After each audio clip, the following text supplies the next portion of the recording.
रेशम बाग करके एक गांव में एक ढाबा रहता है। उसके मालिक का नाम देशमुख था। वो अपने ढाबे पर हर प्रकार के वेज नॉन वेज आइटम बनाकर आने वाले को सर्व करते रहता था।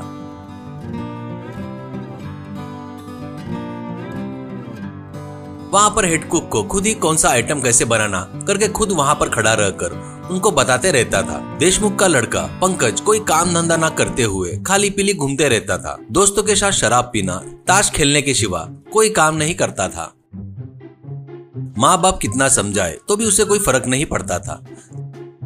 जब देखो तब ढाबे पर आकर पिताजी के पास से पैसे जबरदस्ती मांगकर ले जाता था। उन पैसे से वो आराम से शराब पीकर ताश खेलता था। देशमुख की उम्र बढ़ते रहने से ढाबे पर ज्यादा देर काम नहीं कर पाने से उसे बहुत तकलीफ झेलना पड़ रहा था। पैर दर्द, कमर दर्द से परेशान हो रहा था। एक दिन ढाबे पर पंकज आता है। देशमुख उसे देखकर, हाँ कितना चाहिए बेटा, तू पैसे के लिए ही आया है ना, बता कितना चाहिए। वो, नहीं पिताजी, मैं पैसों के लिए नहीं आया हूँ। इतने दिनों से जो मैं गलती कर रहा ना, मैं जान गया हूँ। अब से अपना ढाबा मैं ही देख लूंगा। अब से आप घर पर ही आराम करो, ऐसा कहता है। देशमुख, सच में क्या बेटा, मुझे यकीन नहीं हो रहा है। बहुत खुश हूँ मैं आज तो बेटा, पर तुमको खाना बनाना नहीं आता ना, कहता है तो पंकज, खाना बनाने वालों को इतने सालों से आप सिखाए ना, वो होता नहीं क्या पिताजी। मैं धीरे धीरे सीख जाऊंगा पिताजी। पहले आप आराम करो, चिंता मत करो, सब मैं देख लूंगा, ऐसा कहता है। उस दिन से देशमुख घर पर ही आराम करने लगा। पंकज ढाबे को अच्छे से चला रहा था। एक दिन रात में पंकज के दोस्त ढाबे पर आते हैं।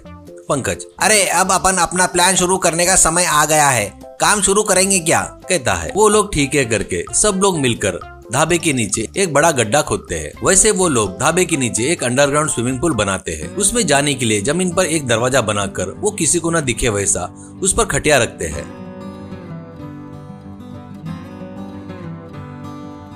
उस दिन से कुछ लड़के ढाबे पर आकर पंकज से बात करते थे, उसे पैसे देते थे।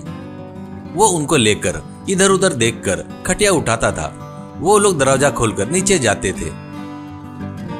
नीचे पंकज के दोस्त उनको शराब, नशीले पदार्थ देते थे।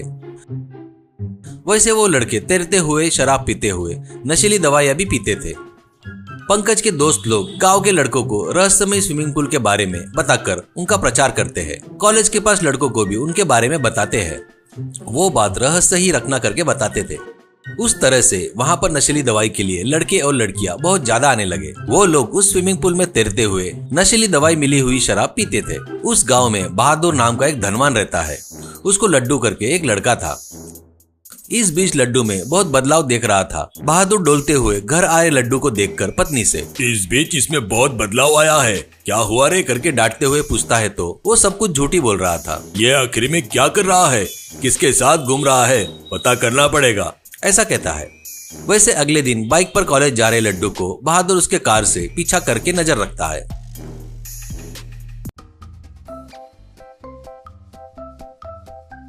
कार कॉलेज के सामने रखकर जो चल रहा था वो देख रहा था। क्लास में 1 घंटा होने के बाद लड्डू जल्दी जल्दी बाहर आकर बाइक से कहीं जाता है।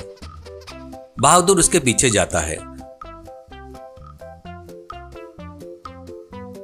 बाइक ढाबे के पास आती है।